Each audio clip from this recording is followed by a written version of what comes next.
Salah satu jenis chart yang dipakai oleh teknikalis adalah candlestick. Candlestick memuat informasi yang sangat jelas tentang bagaimana harga bergerak untuk satu periode tertentu. Pada kesempatan kali ini saya akan memberikan ilustrasi tentang bagaimana cara membaca candlestick. Candlestick memuat 4 posisi harga: open, low, high, dan close. Ketika suatu harga mengalami kenaikan, maka candlestick akan berwarna hijau dan titik close berada di atas titik open. Sedangkan ketika suatu harga mengalami penurunan, maka candlenya akan berwarna merah dengan titik close berada di bawah titik open. Dengan membaca candlestick, kita akan bisa membaca psikologis market. Apakah market saat itu sedang mengalami permintaan yang tinggi atau penawaran yang tinggi. Bagaimana cara membaca psikologi pasar dengan menggunakan candle? Mari saya ceritakan sebuah cerita tentang seorang pedagang telur. Di hari pertama, pagi hari, pedagang menjual telurnya dengan harga Rp2.000. Ternyata langsung banyak pembeli yang membeli telurnya. Pada siang hari, penjual menaikkan harganya ke Rp2.500. Pembeli tetap mau membelinya. Dinaikkan kembali ke harga Rp3.000, pembeli juga tetap mau membelinya. Sampai di sore hari ketika pasar tutup, pembeli tetap mau membeli telurnya di harga yang lebih tinggi, yaitu Rp3.500. Dari cerita di atas, candle akan berbentuk seperti ini. Titik pembukaan 2000 adalah titik terendah dan titik penutupan 3.500 adalah titik tertinggi. Candle ini disebut dengan White Morobozu, di mana daya beli sangat kuat membawa harga naik dari awal sampai akhir perdagangan. Lalu berlanjut di hari kedua, pada pagi hari penjual mencoba menjual di harga yang sama dengan harga penutupan kemarin, yaitu 3.500. Namun ternyata hanya ada beberapa pembeli saja yang mau membeli di harga 3.500 di pagi itu. Maka penjual mencoba menurunkan ke harga Rp3.000, berharap ada pembeli yang bersedia membeli. Dan ternyata setelahnya banyak pembeli yang mau membeli di harga Rp3.000. Permintaan beli semakin tinggi ketika hari menjelang siang, sehingga penjual mulai menaikkan harga ke level 3.500, lalu 4.000 dan 4.500 sampai dengan market tutup. Jika dilihat dari cerita tersebut, maka candle akan berbentuk seperti ini. Walaupun daya beli masih menguasai pasar, namun ada waktu di mana permintaan sempat melemah dan terjadi sedikit kelebihan penawaran. Berlanjut di hari ketiga, penjual mencoba menjual telur tersebut dengan harga penutupan kemarin, yaitu di harga Rp4.500.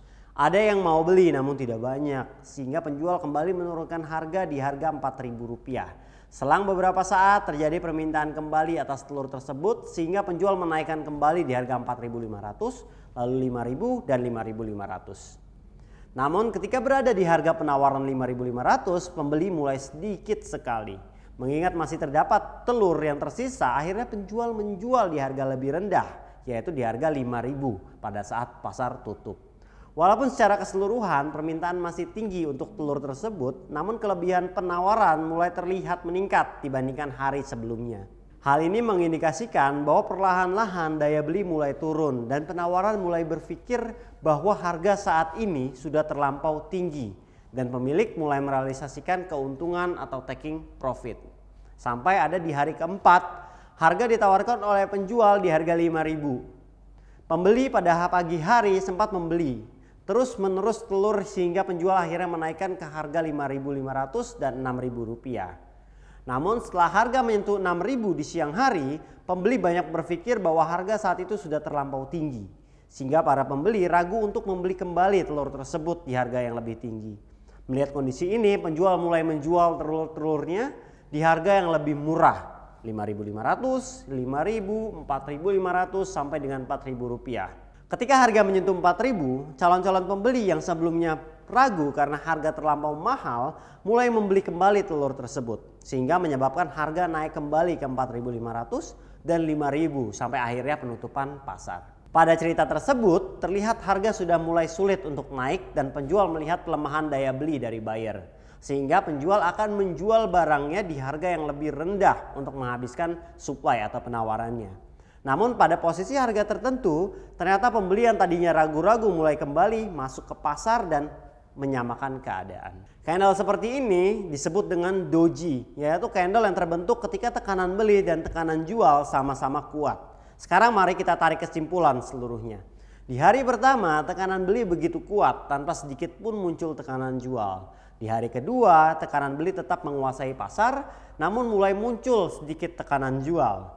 Di hari ketiga, tekanan beli masih menguasai pasar, namun tekanan jual mulai membesar lebih dari hari kedua. Di hari keempat, tekanan beli dan tekanan jual sama-sama kuat. Maka jika kita melihat pattern tersebut, bisa kita prediksi bahwa besok ada kemungkinan tekanan jual yang akan menguasai pasar. Candle doji merupakan tanda potensi pembalikan arah. Namun untuk mengkonfirmasinya dibutuhkan candle selanjutnya sebagai candle konfirmasi.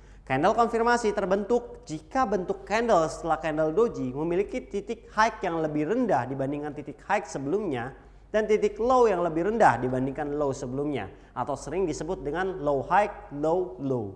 Hal yang sama terjadi jika sebaliknya harga ada di posisi turun. Nah, itu dia cara membaca candle. Dengan mengetahui trik membaca candle, kita dapat mengetahui psikologi pasar pada hari di mana setiap candle terbentuk.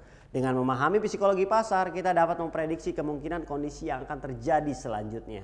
Karena mengerti lebih baik daripada hanya sekadar tahu. Oke, saya Indra Pratama dari Indo Premier Sekuritas. Sampai jumpa di video selanjutnya.